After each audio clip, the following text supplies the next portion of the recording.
Yeah, it's going to be pretty much like a very important place for demonstrating note-takings. So every time you guys are taking notes, you really have to remember that you shouldn't write everything down.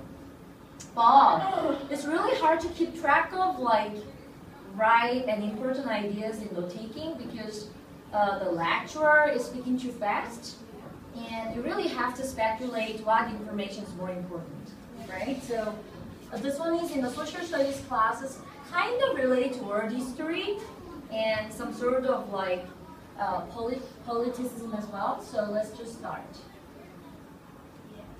Number 13. Ooh. What is the main? What is that? Oh, I just started the question. All right, listen to the lecture and then answer the, take notes. Questions 13 through 16. Listen to a teacher talking in a social studies class. In today's class, I want to talk about city-states. There are almost 200 countries in the world, and most of those countries have many large and small cities within their borders. But some cities do not belong to a country. How can this be? Well, some cities are strong enough to be a city and a country at the same time. We call these cities city-states. There are numerous city-states in history. Perhaps the best-known city-states were those of the ancient Greeks.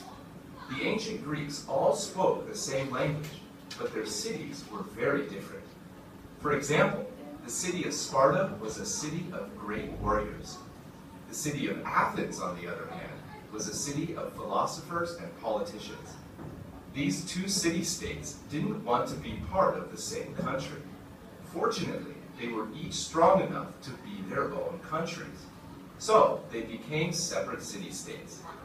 In the modern world, there are only a handful of city-states. Vatican City, where the Pope lives, is a city-state. However, it is so small that it fits entirely within the city limits of Rome. Monaco is also a city-state, but it is dependent on France for military support. The island of Singapore, however, is a modern example of a fully independent city-state. It has its own military and embassies all around the world. It also has one of the strongest economies in the world. Now answer the questions.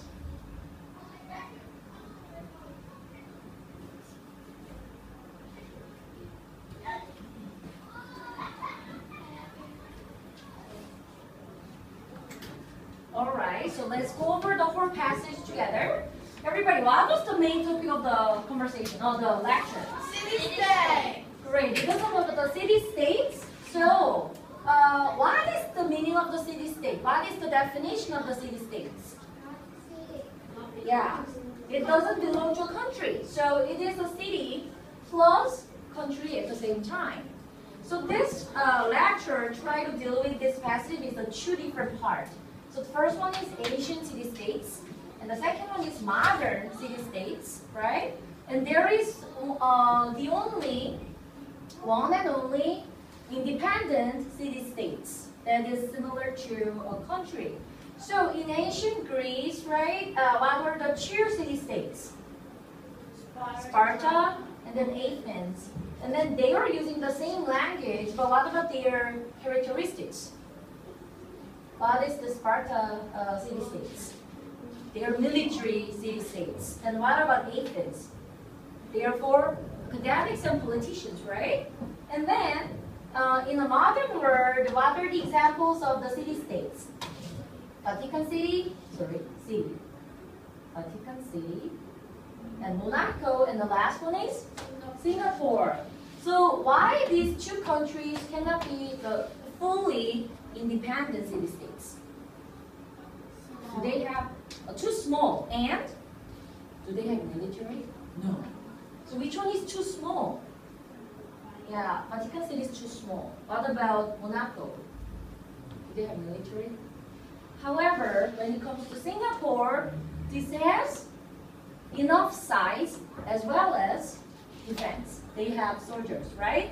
So Singapore is actually the city-states as well as country.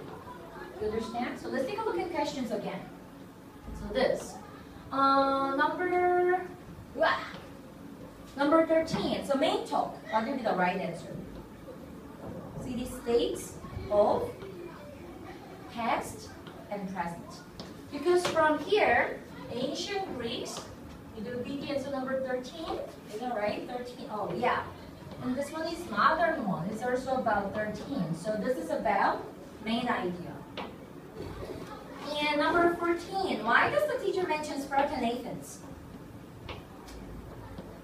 Everybody, what will be the right answer? Yeah. D, to note that people in both city-states spoke the same language? No. It is about time. So it is it's actually dealing with ancient Greece, right? So this is also the answer number 14. It's old, ancient city-states. And the next one is, Monaco is not fully independent here. So they are modern city-states, and when it comes to Monaco, they are not independent, right? So this one is answer number 15, all right? Look at that. So Singapore is fully independent, but these two examples, they are not independent. So they cannot be the independent city-states. And 16, what is the reason Singapore is a fully independent city-states? Yes, it has own military. So the country defense means military system. So this one is answer number 16, right? So when it comes to this kind of like social studies class, details have pretty much comparison or contrast. So this will be probably the patterns of organization, right? So when it comes to city-states, you can categorize. Number 1, ancient city-states, and then modern city-states. So you can contrast time, right? And another one is that whether is independent or not fully independent, right? So if the professor try to give you guys a signal words, right, about modern state cities, however, city-states, and then these two examples, Vatican City and Monaco City, these are not fully independent, and then Singapore is fully independent. He says, however, before Singapore, then maybe the reason why Singapore will be a fully independent city-state is going to be a question. So when you guys are like taking notes, you also have to expect a question will come out as well. So if you want to get like a full, perfect score in listening, you should expect questions, right? That's how you guys take notes as well. And you also have to figure out the passage pattern of organization. So this one is like comparison and contrast at the same time. It's also comparing whether the city-state is independent or not independent as well, right? So in this way, you can get better sense of answering the question. So, I'm dying. I'm so sorry to make you guys do this one again, but it is integrated writing. And everybody, we did this one in listening class last week. Do you guys remember the Black Death? Oh my god. In listening, we dealt with this one. So it's about the Black Death. And oh my gosh, the second picture is so creepy. These are 4 dead people. Alright, so I have to give you guys some sort of word. No, why are you like closing your eyes? Alright, I'm not going to like exaggerate this one. Anyways, I'm not going to zoom out. Why? The last picture. Down. That's everybody, this one, guys, it looks like everybody's clone. Okay, oh wait, I'm not going to zoom out. And here, zoom in, zoom out. Pandemic means the epidemic disease, right? That can spread in a short amount of time. So pandemic disease means like it can kill so many people in a short amount of time. So in 1918, they had like in Europe they have flu pandemic. So during this time, super many people died.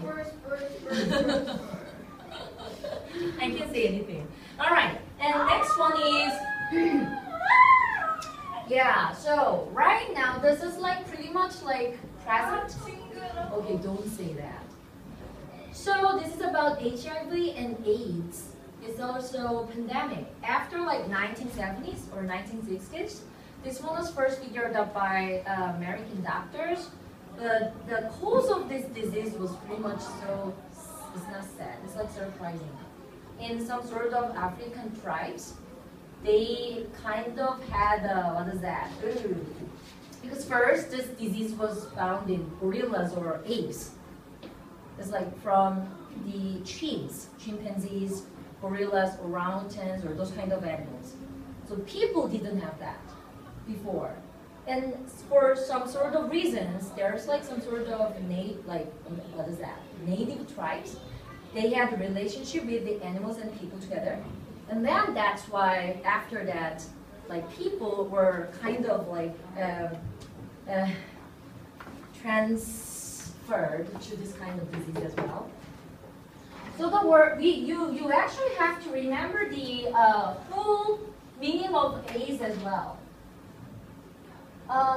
There are two types of immune deficiency.